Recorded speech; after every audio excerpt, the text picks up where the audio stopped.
Sahib sehat ala Nabi, lebah menjadi salah satu dari hanya 5 hewan yang namanya diabadikan di dalam Al-Quran. Pada surat An-Nahl ayat 68 dan 69, Allah Subhanahu wa Ta'ala berfirman, "Dan Tuhanmu mengilhamkan kepada lebah, buatlah sarang-sarang di bukit-bukit, di pohon-pohon kayu, dan di tempat-tempat yang dibikin manusia. Dari perut lebah itu keluar minuman madu yang bermacam-macam warnanya. Di dalamnya terdapat obat yang menyembuhkan bagi manusia. Sesungguhnya pada yang demikian itu benar-benar terdapat tanda kebesaran Tuhan bagi orang-orang yang memikirkan." Kalau kisah dalam Al-Quran tentang lebah itu ada dalam surat An-Nahl. Ya, di situ yang pertama kita akan memahami bahwa Allah sendiri mengilhamkan kepada lebah. Ilhamnya Allah ini kepada lebah, kenapa tidak kepada onta? Kenapa tidak kepada burung? Ya, kenapa tidak kepada kambing? Kenapa kepada lebah? Karena lebah itu memiliki insting yang kuat. Nah, filosofi lebah itu, lebah tidak akan menyerang kalau tidak diganggu. Nah, lebah bisa mencium aroma bunga dari jarak sampai kiloan meter. Nah, dia bisa memilih mana yang harus dimakan, mana yang tidak. Sahib sehat ala Nabi, keistimewaan lebah ini bukan tanpa alasan. Dari hewan penyengat yang satu inilah, Allah menganugerahkan salah satu makanan terpenting bagi umat manusia, yakni madu. Madu bisa dibilang makanan ajaib yang punya sejuta manfaat. Madu sendiri mengandung gula alami seperti sukrosa, fruktosa, maltosa, dan glukosa yang bisa memberi energi bagi tubuh kita. Selain itu, madu juga bisa melindungi saluran pencernaan dari asam lambung. Pas banget kan buat sahib sehat yang tengah berpuasa?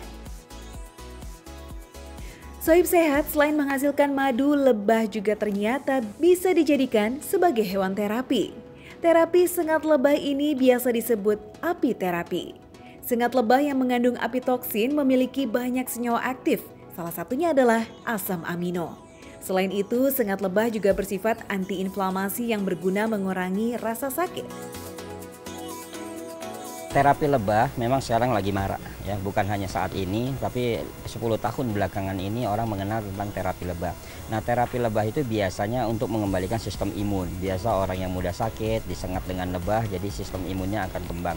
Nah, tapi juga ada orang yang alergi terhadap sengatan lebah. Makanya terapi lebah ini kita harus cek dulu orang yang memiliki alergi apa yang tidak. Sohib sehat, terapi sengat lebah dipercaya mampu mengobati berbagai macam penyakit seperti diabetes, kolesterol, asam urat, hingga darah tinggi. Menurut penelitian dari Universitas Oxford, senyawa anti radang dalam racun lebah yang disebut melitin bisa mengurangi rasa nyeri.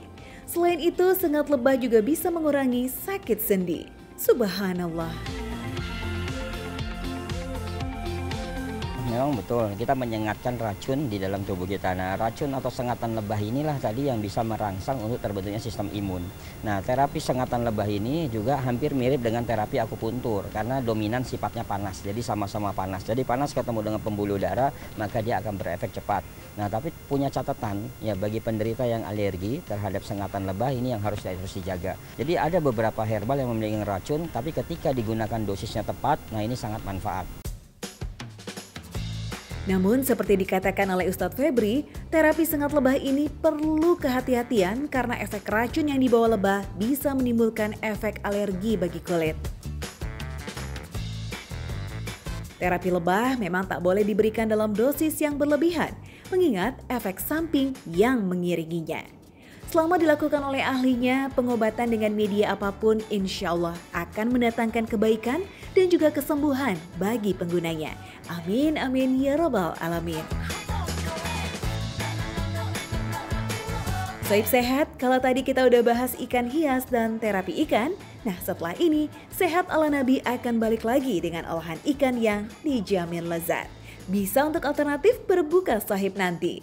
Jangan kemana-mana ya, tetap di Sehat ala Nabi.